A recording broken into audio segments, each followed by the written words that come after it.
Hello, Stank babies, and welcome back to Stank Space, episode fucking, like 8, 9?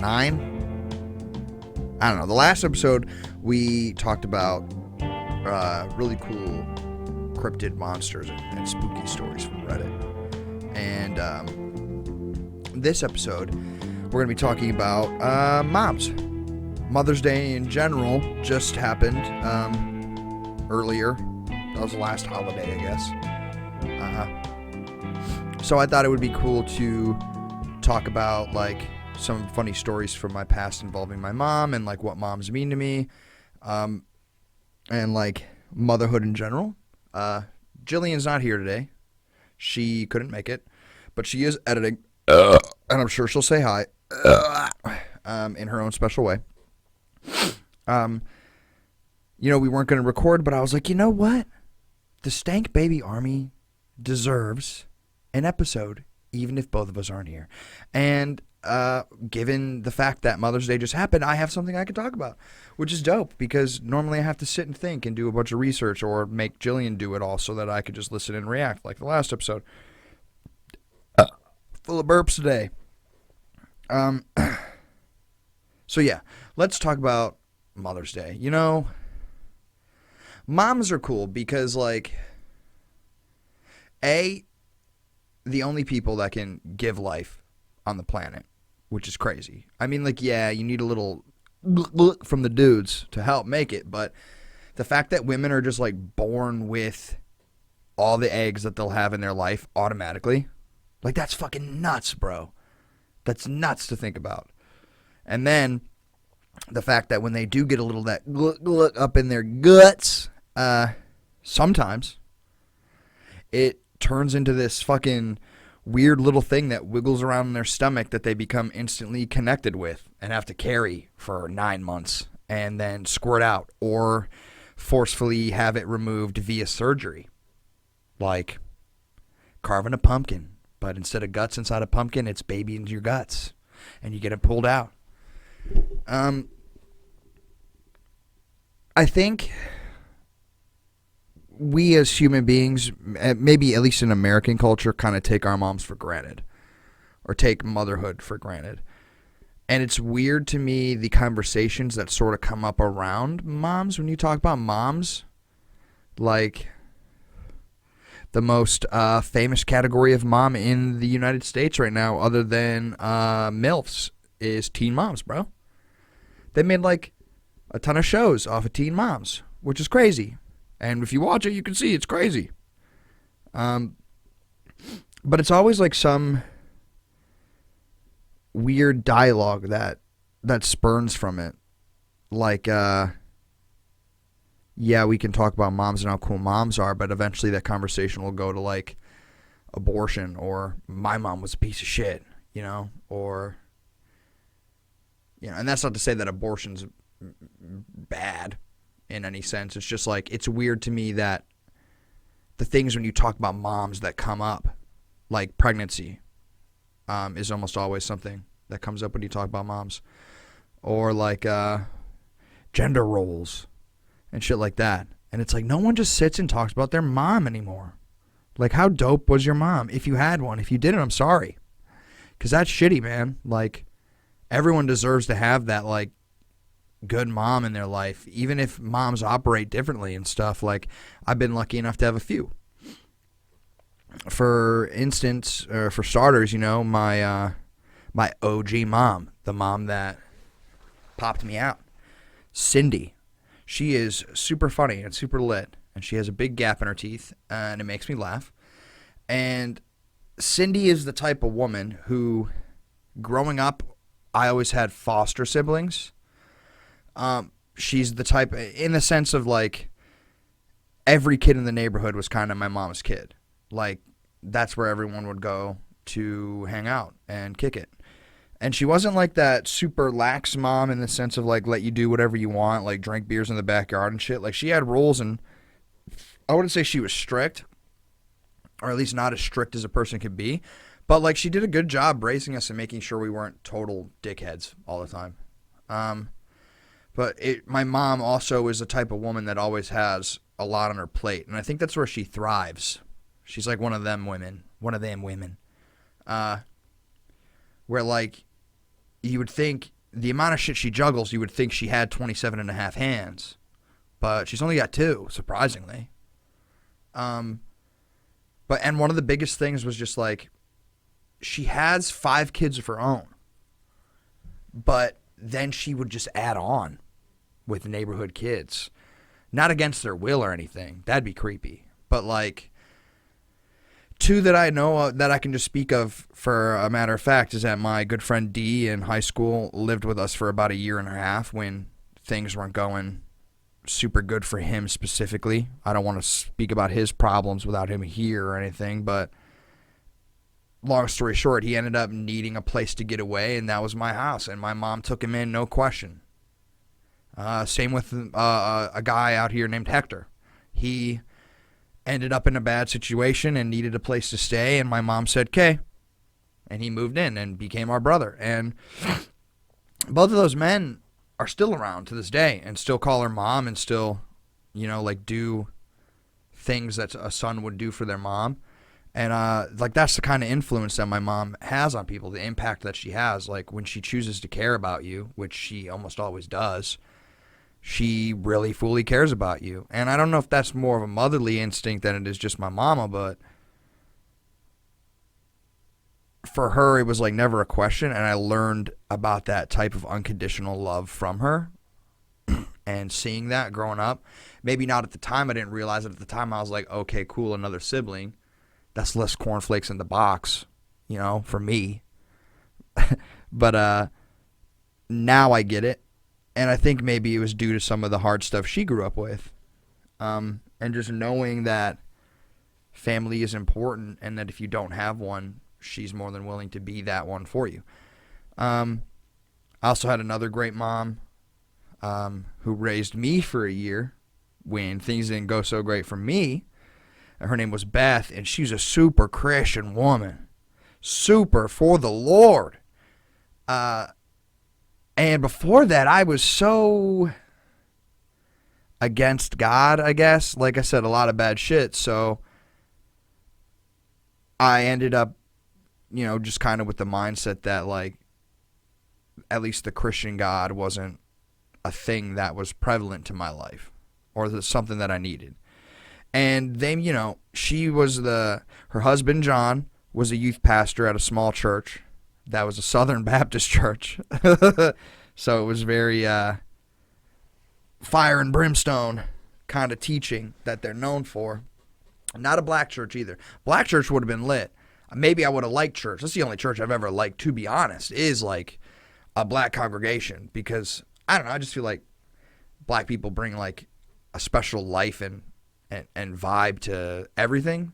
But in a place where like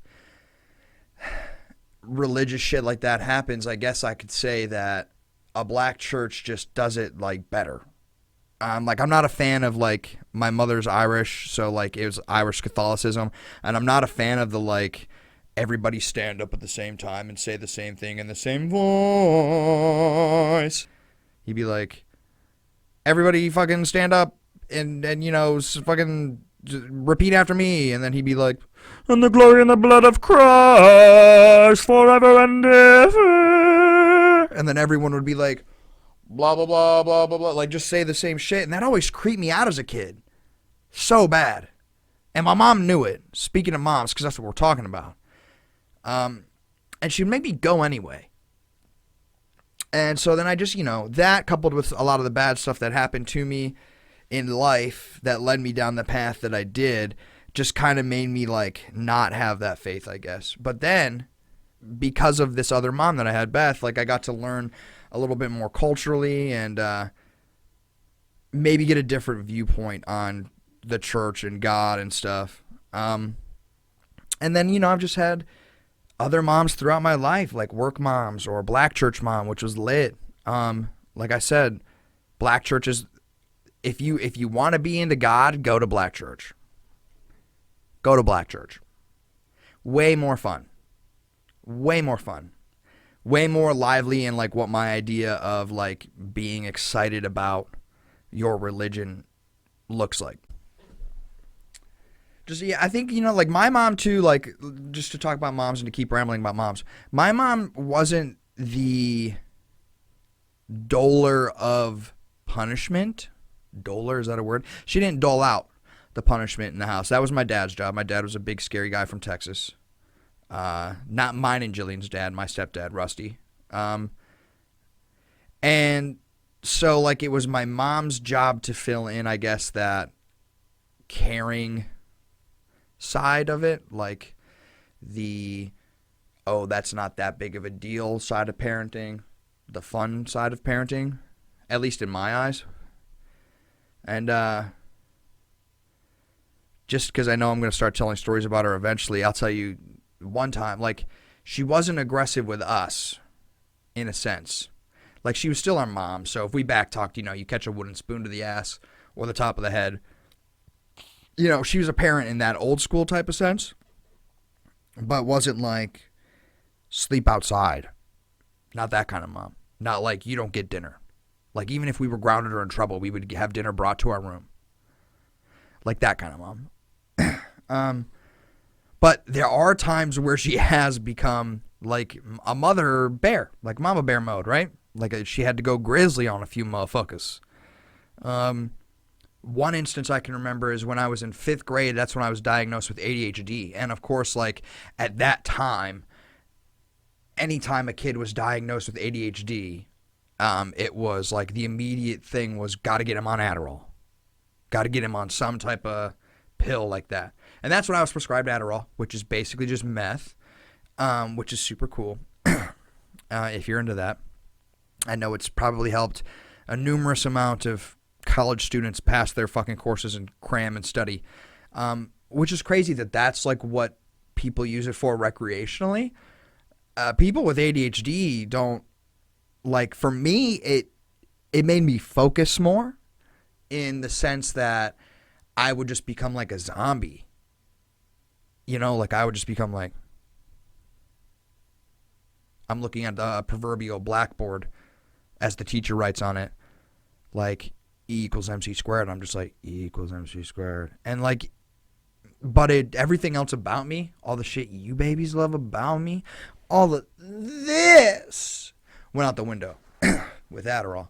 But like, even that decision to put me on it, just came from a place of care because she was afraid that this ADHD thing would ruin my life. So she was willing to do stuff that maybe not other parents would be willing to do to just give me a chance to succeed. So the mic fell. Nick had to like, it fell and then it was like, and the audio was kind of messed up. But like, listen, this is what Nick was talking about. He was talking about this guy who was a mean teacher. Yo, I'm just a mean teacher, man. And it relates to the ADHD thing because at that time he was taking the ADHD medicine. Yeah, well, mean old teacher man. Here, I'll let Nick take back over here. Mr. Thomas had a J. Jonah Jameson mustache, but it was brown and gray in the middle. So like he had a whole brown, like bristle mustache, right? Like this, and big and bushy and stuff. But the middle, where you would say the Hitler stash of the mustache lived, was gray. And that fucked with me. But yeah, he taught in 5th grade like a little bit of everything, but I would just always remember like later on in life I got into biology because it's cool and I like plants. Plants. And but he like, his way of teaching, I remember, was boring for me at that time. And then like when you're first put on this medication for ADHD, you like have to learn kind of how to get used to it. So I remembered like the biology portion of his teaching was right before lunch when I would take this medicine. And he knew about my ADHD because my mom had to come in and talk to my teacher, which was Mr. Thomas, and like the nurse and the principal and shit, and white parent shit, I guess, like overly cautious white parent. And so like he knew about it. and stuff. And he knew that I was kind of, I feel like anytime as a kid you're labeled as weird, you don't want other kids to know because that's kind of like a death sentence socially. And I already really wasn't that. Yeah, I was known as being like I think I was smart. I took pride in knowing things. Like now I know that most of the information in my head is just like useless bullshit that might come up in conversation. I know the answer to. It's like, and then people are like, oh, he's smart. But in reality, it's like, yeah, but I have to think a few seconds before I know what 9 times 9 is. 81. Stuff like that, you know? But, so anyway, Mr. Thomas knew that I had ADHD and knew that I was taking medication. And I guess maybe I was like being too chattery or like too fidgety or something. And Mr. Thomas turns and calls me out in front of the whole class. And he's like, Nick, I know you're struggling with ADHD right now, but you need to try not to be a distraction to class. Did you take your medication? And I was like, bitch, the fuck? Like, not like that, because like, yeah, not at that time, but that's how I felt. I felt, bitch, what the fuck? Because it was like, y'all, you just had a conversation with my mom this morning, dog. Like, you know that, like, I take my medication after this, A. And B, like, why are you calling me out in front of the whole class? You could have just told me shut up. And, like, it made me feel super self-conscious. And I kept my head down throughout the rest of the day. I was like, oh, man, I'm just a freaking idiot. Like, that's just disruptive, even when I'm not trying to. And I remember I got home and my mom immediately could tell with them mom superpowers. And she was like, yo, what's wrong? What happened? And she bugged the fuck out of me for it. And I told her, like, yo, Mr. Thompson's kind of low-key a fucking dick. Yo, like, he be calling me out in front of all the class and, like, telling everybody I had ADHD. Then I had to answer questions about ADHD all day and shit. And she was like, okay, don't worry about it. I'll take care of it. And I was like, oh, no. And oh, no was confirmed because the next day I didn't get picked up by the bus. My mom drove me to school. And she went into the classroom and in front of all the kids that were already there, maybe it wasn't the whole class, but it was like a sufficient amount. She was like, hey, Mr. Thomas, don't start none. Won't be none. She hit him with it. She was like, how fucking dare you? And I remember just watching my mom tear into this man, and she roasted his mustache. She roasted his mustache. She said, how dare you have the audacity to talk to my child disrespectfully like that and then come in every day looking like Hitler from the future past came in a time machine and grew out the rest of his mustache, but the future past damaged the hair follicles and just made the middle part gray all the time. You know, she was like Adolf Thompson. And I remember he turned like purple and he wanted to get on her neck, bro. But he couldn't because all his kids were watching. And then it's like, what are you going to do? So, yeah, my mom tore into him and he kind of left me alone the rest of the year. But it's like, yo, that mom superpower, that mama bear mentality where you could be the sweetest person in the world and take in little different versions of foreign babies into your house and care for them as your own. And then you can also turn around and be like, hey, I'll kill you if you ever like harass my fucking kid like that again. I'll murder you.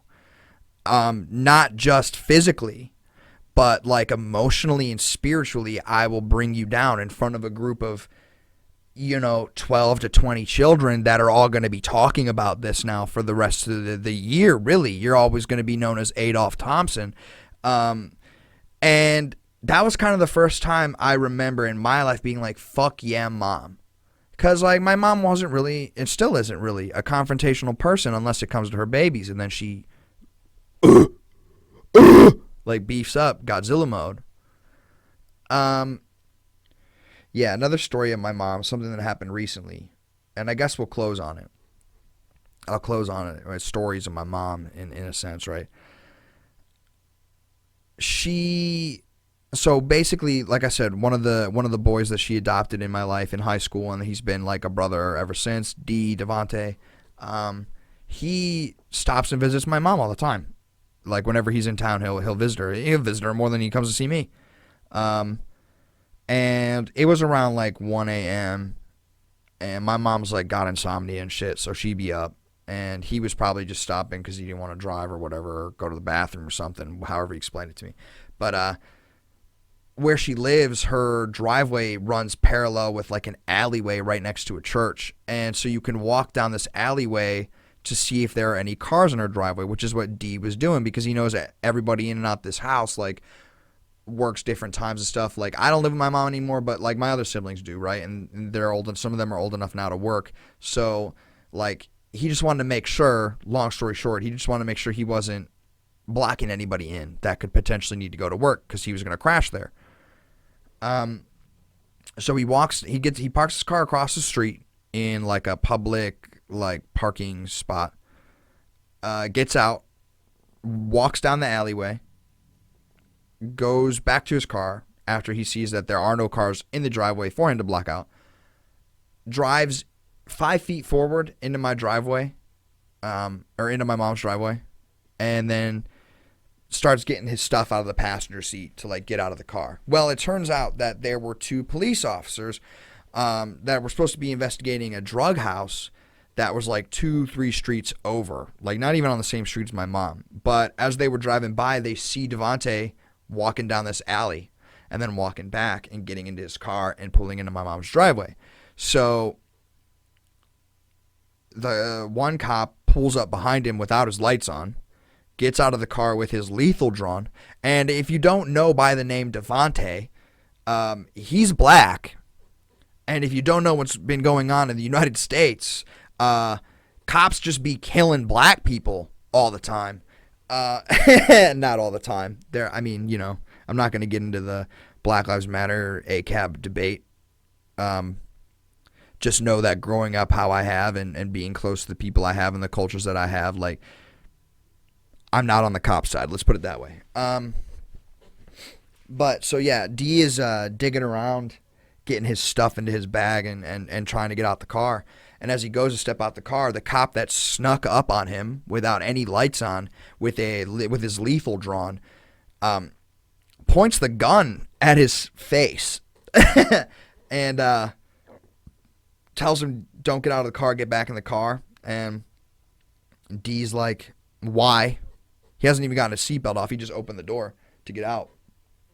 And the cop's like, "Get back in the fucking car." So Devontae does it. He turns, closes the door, puts his hands on the wheel, and sits there. And my other brother, Briar, bless his little heart, his little gay ginger heart, he hears kind of what's going on through the window of his bedroom. So he pokes his head out and kind of is watching. And I don't think, maybe he didn't recognize Devontae's car or something. But so he's just like watching and seeing what's going on.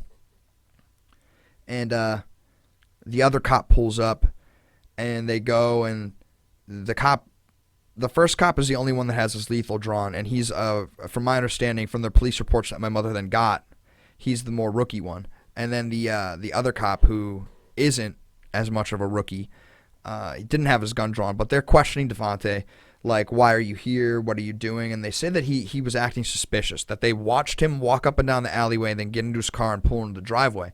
And D's like they have D get out of the car, and they're asking him these questions. They've got this gun pointed in his face because it has a flashlight attachment on it. But they also have flashlights on their fucking belt. So you've got a deadly weapon pointed at his face because you're quote-unquote utilizing the flashlight, despite the fact that you have a better flashlight on your belt. And they're asking him questions. He's like, "Yeah, no, this is my mom's place. Like, I'm allowed to be here. You can go ask. Like, it'll take 2 seconds. Just knock on the door and ask." And they're just questioning him over and over again, telling him he looks suspicious, trying to search his car. And he's like, I haven't done anything wrong. You don't need to search my car. And they take his license and they run it. And then my brother Briar sees them finally, like, pointing this gun in his face. And he's like, "Oh, that's D." And he yells out, like, "Who's there? What's going on?" Now, my brother Briar is autistic, high functioning. So he doesn't kind of act like, I guess, like a quote unquote normal person would act. So, like, he's very outright, he's very blunt in how he feels. So he just yells out the window, like, "Who's there?" And then these cops, the cop with the gun that still has it trained on Devontae's face and chest, points his loaded deadly weapon into the window of my mom's house at my brother's face who is underage, which is crazy. So already you're like just not following any safety guidelines at all. Like that's not a safe way to handle your weapon. They've clearly shown that D doesn't have anything deadly on him. And so they pointed at Breyer's face, and Devontae yells to Breyer, like, it's just me, D. And so Breyer just starts yelling over and over again, he's allowed to be here. He's allowed to be here. And they, the other cop comes back, and they're like, like they confirm with Breyer that he's allowed to be there. They confirm Devontae's identity and see that he has no warrants out or whatever the fuck they were trying to. So they were trying to find something because they realized they fucked up. They racially profiled him due to suspicious activity of walking down a fucking street and parking in a fucking driveway. And they send him on his way. But when my mom comes out as they're getting ready to leave, and they refuse to talk to her, which is crazy because like she owns the house. But she basically like is like, yeah, he's allowed to be here. This is my son. Like he's not directly related to me, but he basically has been for like 10 years. Like this is my son. And they go on their merry way. And then Devontae tells her the story. And when she hears that, how they treated him with the gun and shit. And like they pointed like my mom, first of all, was in the Army. And my biological father was an MP, military police. And then a cop after that. And so she knows how cops are supposed to act. Like my mother was part of a police family. Like she gets it. She knows how they're supposed to act. So she was furious when she found out that not only did they use a deadly weapon due to the flashlight attachment and pointed in Devontae's face, or the fact that they only stopped him due to suspicious activity, but that they also pointed this gun inside of her house at her autistic son. Through a window. Like if that cop had sneezed or something and pulled the trigger, could have blown anyone's brains out, could have blown a hole through her house and hit anyone in there. So she was understandably mad. So my mom is this type of woman that she didn't call, she didn't let it go. She went the very next day down to the police station and demanded to speak to a lieutenant, whoever was in charge of those two officers. And then when she got to talk to him, apparently he didn't like the fact that she was complaining about how the officers under his command acted. So she demands police reports, which you're allowed to get, and they gave them to her. Neither police report matches each other. It's crazy. I don't really know if I can like show it on here, so I probably won't. But needless to say, like one report says that my brother Breyer was a girl. The other report calls him Bree, Bree. So, and that could just be a misunderstanding, but I feel like if you have a gun and a flashlight pointed in someone's face and you're asking them questions and writing shit down at the same time, like maybe you would have those facts a little more straight. But one report says from the rookie cop that they stopped him because he was a suspicious African American male, which is wild you would word it that way. And then the other cop says, the cop that was like less of a rookie in his report, he says that he told the other cop not to pull up with his lights, to keep him off when you pull up on him. And then they were trying to say that D gathering stuff into his bag was like in the passenger seat and going to get out was why they pulled their gun. Like this is what the non-rookie cop says, is like that's why the gun was pulled. But then the other cop in his report, the rookie cop, says he had his gun pulled as he exited the vehicle. And then he noticed that the driver was rustling around. So like they didn't have their shit together. It was embarrassing, honestly. So the lieutenant's like, I'm not going to deal with this, but you can have these reports and you can call this number and talk to this person about it and file a complaint. So I was like, okay. And she leaves. She calls that number, gets a voice machine, leaves a message with all the information, waits. Basically, the entire day goes by. Gets a call back like, oh, this isn't the right number for this. You have to call here. So the next day she calls there. Same thing. Takes forever for them to get back to her. She gets a voicemail. Has to leave a message. Takes forever to get back to her. Wrong number. Here's a different number. Try this. And my mom did this for several days. That is the tenacity of this woman. Like she put up with a bullshit runaround jerk off by a bunch of cops that were shitty at their jobs. Let's be real. And until basically Devontae told her to just drop it. But she did this for days. And I posted it on my Facebook, actually, and like it kind of blew up.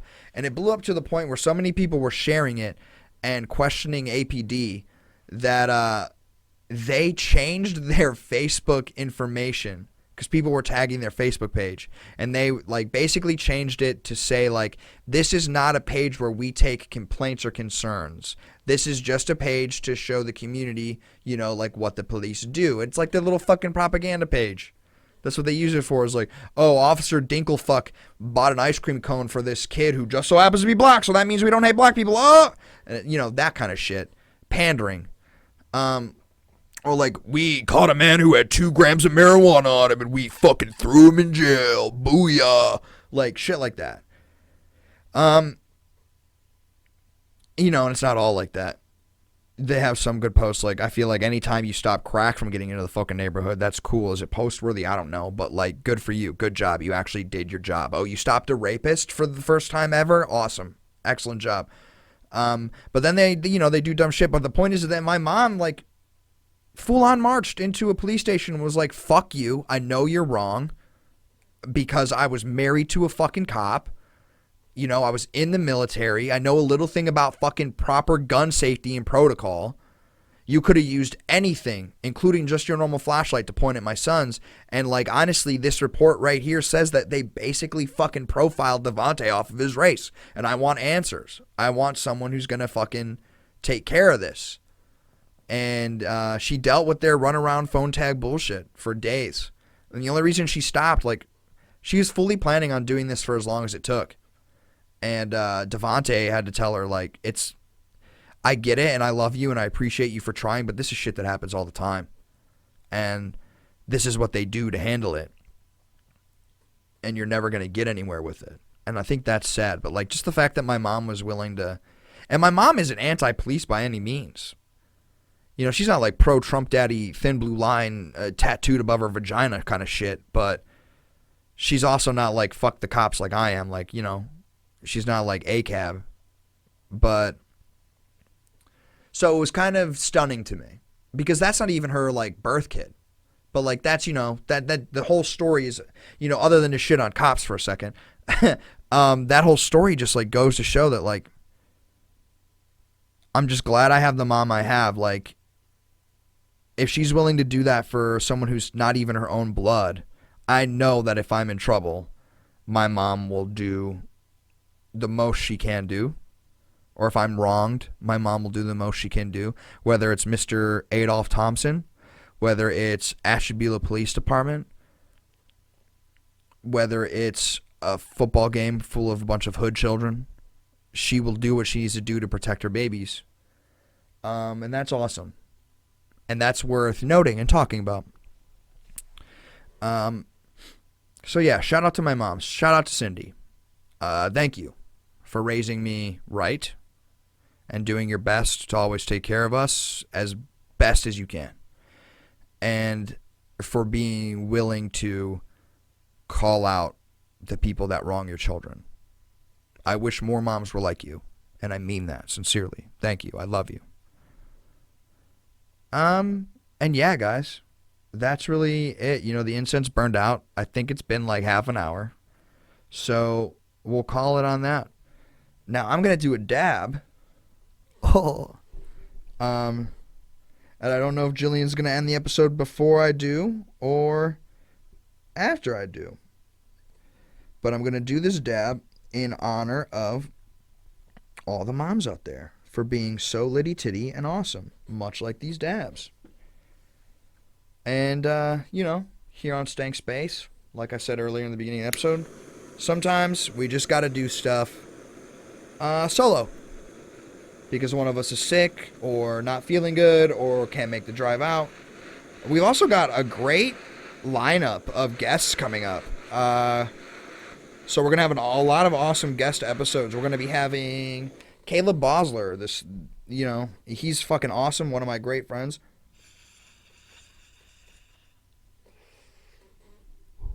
Really cool guy. Hails Satan, but in a good way. Not the creepy sacrifice babies and cats way, but in the like the positive enforcement way of living way. And he's really cool. And so we're gonna probably talk a little bit more about religion, like I did for a solid chunk of this episode. I also have a great friend of mine from high school, TJ Stuber. He is a underground rapper. He is white, which is hilarious to me. Just a great guy, caring guy overall. And we're going to be talking about, like, I helped do album art for his last little, I guess mixtape album that he dropped. And just like we're going to talk about his evolution of music. We're probably going to talk about fighting because he's super into like the UFC and boxing. That's going to be fun. And then I also have another great guest who's a fantastic human being, just in general. One of the nicest people I know, or I've had the pleasure of meeting. His name is Blake. He's super rad. He works at the same place I work, but he's like into retro TVs and just cool shit like that. He's got a beautiful dog named Phyllis, which is an Office reference, I'm pretty sure. He also does a great stuff on YouTube, which we'll talk about when we get to his interview. But yeah, we've got a bunch of awesome stuff slated. Jillian will be back. This was just a last second little thing to get out and make sure that you guys had some content for the week. So, just in lieu of Mother's Day, make sure you tell your mom you love her. Call her if you have to. And try to do what I did, I guess. Just sit and think about the good things your mom has done, because I feel like most of the time, moms do so many good things that it just becomes a thing that we take for granted, or maybe that we don't recognize. So, just take the time to love your mom. And thanks for suiting up and buckling up and blasting off and chilling into Stank space with me. Have a great day and enjoy life. And check out the things in the description below. That's usually Jillian's job. There's going to be links and shit like that. And, ooh, yes! We will see you later on the next episode of Stank Space. Kick the music in. Bow. Bow. Bow. Bow. Bow. Bow. Bow.